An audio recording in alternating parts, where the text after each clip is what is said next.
සුප්‍රත් වෙනතුනේ අධ්‍යාපන ප්‍රතිසංස්කරණ එක්ක කතා වෙන දරුවන්ගේ ලිංගික අධ්‍යාපනය කියන කාරණාව සම්බන්ධයෙන් ධර්මානුකූලව අදහස් මොනවද කියලා චුට්ටක් කතා කරන්න හිතුණා. මේ කාරණාව බොහෝසෙයින්ම කතාබහට ලක්වන නිසා මානව ශිෂ්ටාචාරයේ මානවයාගේ මූලධාතු ශක්තිය තමයි ලිංගිකත්වය කියලා කියන්නේ. ඒ විතරක් නෙවෙයි විශ්වයේ ඕනෑම බිහිවීමක මූල ශක්තිය තමයි ලිංගික ශක්තිය. ලිංගිකම කියලා කිව්වට ඇත්තටම මේ විශ්ව ක්‍රියාකාරීත්වයේ තියෙන ඊටාම ධනාත්මක සහ ඊටාම සංවේදීම ශක්ති විශේෂය තමයි ලිංගිකත්වය කියලා අපි අර්ථ ගන්වන්නේ. හුදෙක් මෙය මානවයාට නැත්තම් මිනිසාට අතිශයින්ම සංවේදී කාරණාවක්. ඒ වගේම මිනිසා කුඩා කාලයේ ඉඳලම ඊටාම පරිස්සමට සහ ඊටාම අත්‍යවශ්‍යවම ඉගෙන ගන්න ඕන කාරණාවක් තමයි ලිංගිකත්වය කියන්නේ. මොකද මේ සමස්තය පදනම් වෙලා තියෙන්නේ ලිංගිකත්වයත් සමග. ඒ වගේම එහි තියෙන සංවේදීතාවය නිසාවෙන්ම කුඩා වයසේ ඉඳලම ඒ ලිංගිකත්වය ඒ ප්‍රාමාණිකව ඉගෙන ගන්නට අවශ්‍යයි. ඉතින් දරුවෙක්ගේ මූලික ලිංගික අධ්‍යාපනය ඒ අපසරිය කතා වෙන්නේ දෙමව්පියෝ සහ උගන්වන්නේ දෙමව්පියෝ. එයින් ඔබට යන දරුවා පාසල් අධ්‍යාපනය යන දරුවා විධිමත්ව ඉතාම සංයමයකින් යුතුව සහ ආරක්ෂාකාරීව ලිංගික අධ්‍යාපනය හැදෑරිය යුතුමයි. මොකද එය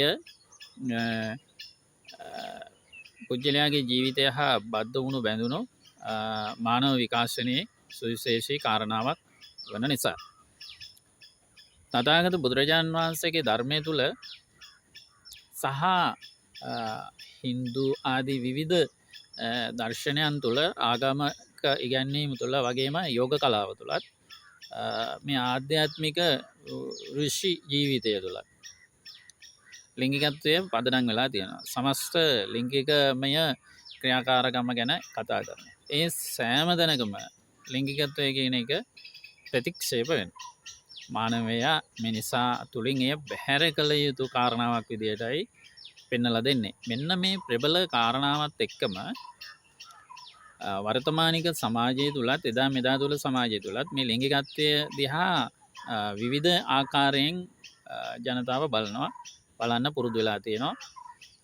එහි තියෙන නොගැලපෙන නැත්නම් භයානක ප්‍රතිකර තමයි ලිංගිකත්වය කියන එක මාහුදු අසභ්‍ය අපි කියනනම් අශික්ෂිත ගණේ නරක නපුරු ගණේ පාපී ගණේ දෙයක් විදිහට දාලා කතා කරන එක. ඒක හුදෙක් එසේ විය යුතු එකක් නෙවෙයි. ලිංගිකත්වය කියන්නේ මානව සමාජයේ ඉතා ප්‍රබල කාරණාවක් සහ ඉතාම නිවැරදිව සහ පිරිසිදුව හුවමාරු විය යුතු මානවයාට මිනිසාට අති සංවේදී කාරණාවක් වන නිසා. එහෙත් කුඩා දරුවන්ගේ ලිංගිකත්වය පිළිබඳව ඓතිහාසික මූලාශ්‍ර සහ මානව ශිෂ්ට සමාජයක් තුළ කතා වෙන්නේ තියෙන්නේ දරුවා ලිංගිකව හැසිරෙන්නේ නැහැ කියන කාරණාව. නමුත් දරුවට ලිංගිකත්වය තියෙනවා සහ ලිංගික සංවේදීභාවය තිබෙනවා. සහ ලිංගික උත්තේජනය දරුවා කියන කෙනාටත් ඊටාම කුඩා වයසේ ඉඳලා ඒ උත්තේජනයන් තිබෙනවා. එය අපි පිළිගත යුතුයි, බැහැර නොකළ යුතුයි. එයින් අදහස් වෙන්නේ දරුවා ලිංගික තෘප්තියකට යන්න ඕන කියලා, ලබන්න ඕන කියලා. හැබැයි ප්‍රාමාණිකව දරුවෝන් ලිංගික තෘප්තිය ලබනවා. ලිංගික තෘප්තිය ලබනවා කියන්නේ මේ වැඩිහිටියා කාන්තාවක් සමග එකතු වෙලා හෝ නැත්තම් කුමන හෝ ක්‍රියාකාරකමක් මගින් ලබන ලිංගිකත්වය නෙවෙයි. ලිංගික තෘප්තිය කියලා කියන්නේ දරුවාගේ ප්‍රාමාණික ලිංගිකත්වයයි අදහස් වෙන්නේ. නමුත් ධර්මයක් තුළ සහ ඍෂි ජීවිතය තුළ බ්‍රහ්මචාරී අවධියටයි දරුවා වැටෙන්නේ. එයින් ඔබට තරුණ වැඩිහිටි ඕනම කෙනෙකුට බ්‍රහ්මචාරී ජීවිතයක් ගත කරන්න පුළුවන්. නමුත් මේ සමාජ විකාශනයේ කුඩා වයසේ ඇත්තෝ බ්‍රහ්මචාරී ජීවිතයක් ගත කරන ඉතාම පිරිසිදු අය. ඒක බුදුදහමෙත් අවධාරණය කරනවා. සීල සම්පන්න සමාජයක් තුළත් අවධාරණය කරන කාරණාවක්.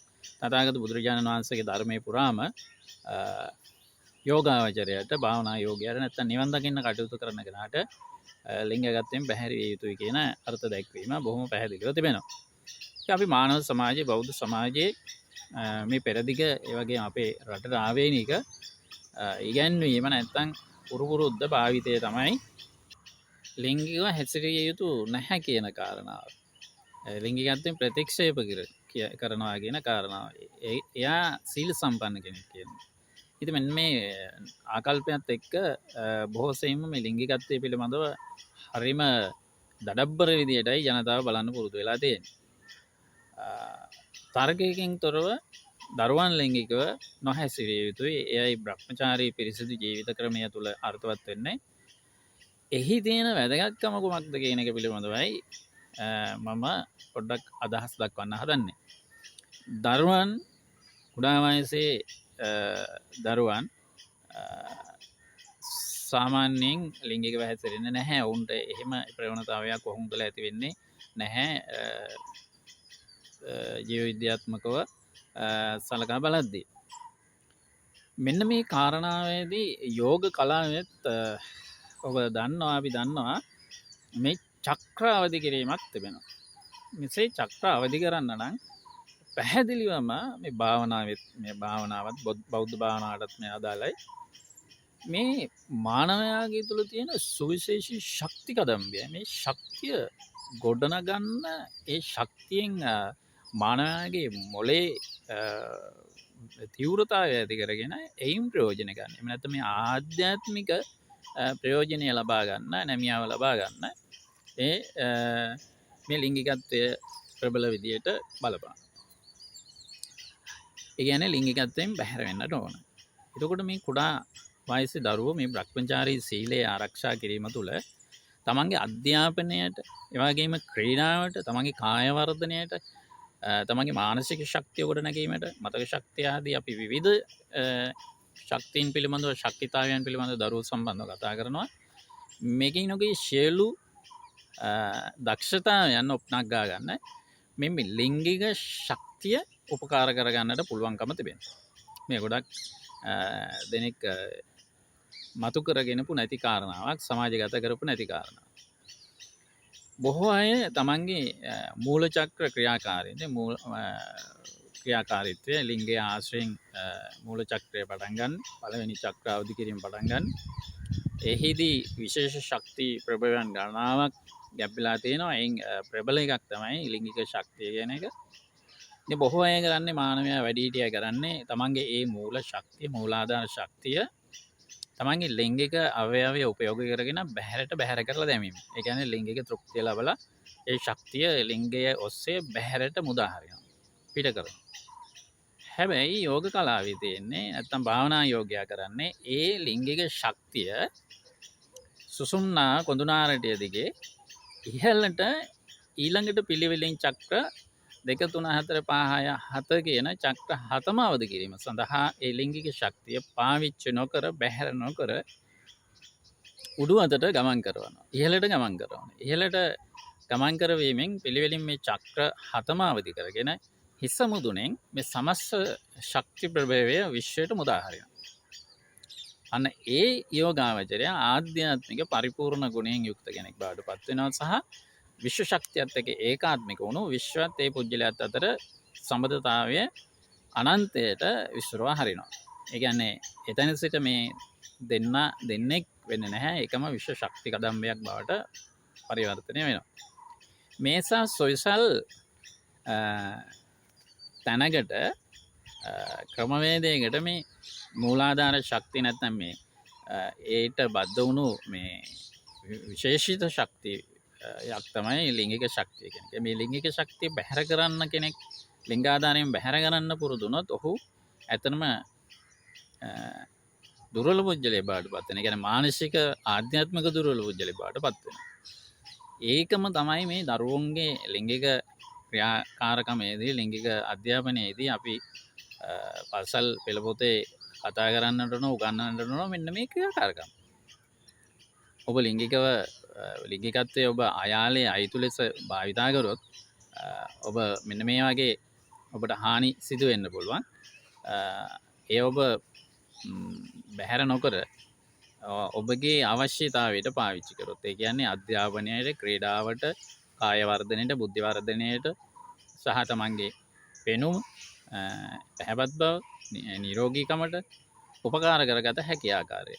ඒ ලිංගික ශක්තිය ඒ කියන්නේ නැවතත් තමන්ගේ ශරීරයටම ශරීර වර්ධනයට කාය වර්ධනයට අවශෝෂණය කරනවා බැහැර නොකොට නැවත යොදා ගන්නවා. ප්‍රතිපෝෂණයක් සඳහා යොදා ගන්න.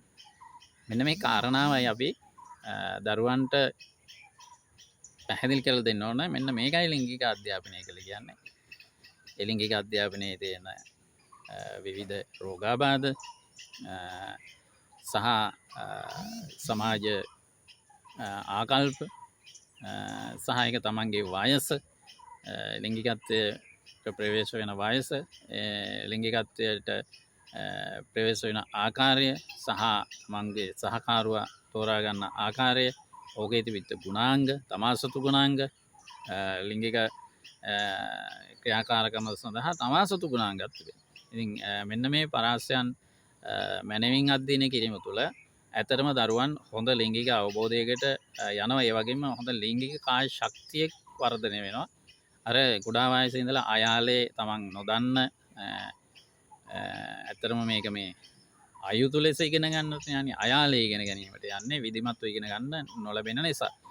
එනිසා අපේ අදහස වෙන්නේ ලිංගිකත්වය පිළිබඳව මේ ආධ්‍යාත්මික පැතිකඩත්, ජීව විද්‍යාත්මක පැතිකඩත්, සමාජීය පැතිකඩත් කියන එක පිළිබඳව කුඩා වයසේ ඉඳලම දරුවෝ ඒ ප්‍රාමාණිකව හැදෑරිය යුතුයි.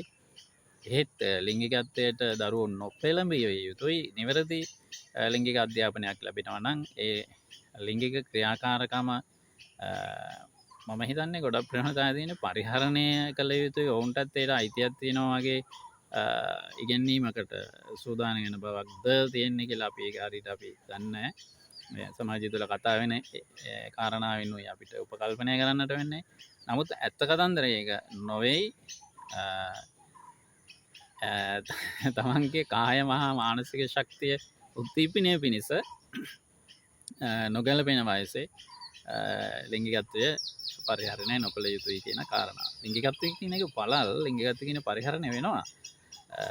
ලිංගිකත්වයමයි පරිහරණය වෙන්නේ මිනිස් ජීවිතේ. නමුත් මෙතන මේ කතා කරන්නේ අර තවත් කෙනෙක් හා සහසම්බන්ධව හෝ ස්වයංව ලිංගිකත්වය, ලිංගික ශක්තිය මුදා හරිනවාද නැද්ද කියන එක. ඒ මුදා නොහැරිය යුතුයි දරුවා කියන එක. දරුවා පමණක් නොවෙයි, මේ යෝග කලාවේ සහ භාවනා ආධ්‍යාත්මික ජීවිතය තුළ වැඩිහිටියා පවා ලිංගිකත්වය බැහැර කරන්න නැතුව, ලිංගික ශක්තිය බැහැර කරන්න නැතුව, නැවත ප්‍රතිපෝෂණයක් පිණිස ශරීර අභ්‍යන්තරයේ රඳවා ගනිමින් ඒ ශක්තිය නැවත හරවා යවමින් මානසික ශක්තිය කරා යොමු කරලා ඒ මානසික ශක්තිය තීව්‍ර කරගෙන ඒ තමන්ගේ සියලු ශක්ති පදාර්ථයන් විශ්වය හා ඒකාත්මික කරමින් තමන් මේ සසරින් මිදී නිදහස් වෙනවා, නිවන් දකිනවා, විශ්වයෙන් ගැලවෙනවා, මේ ආදී නොයෙක් වචන කියනවා. නමුත් ඇත්තටම සැබෑ විශ්ව ශක්තිය තුළ තෘප්තිමත් වීම ලිංගික තෘප්තියට වඩා අති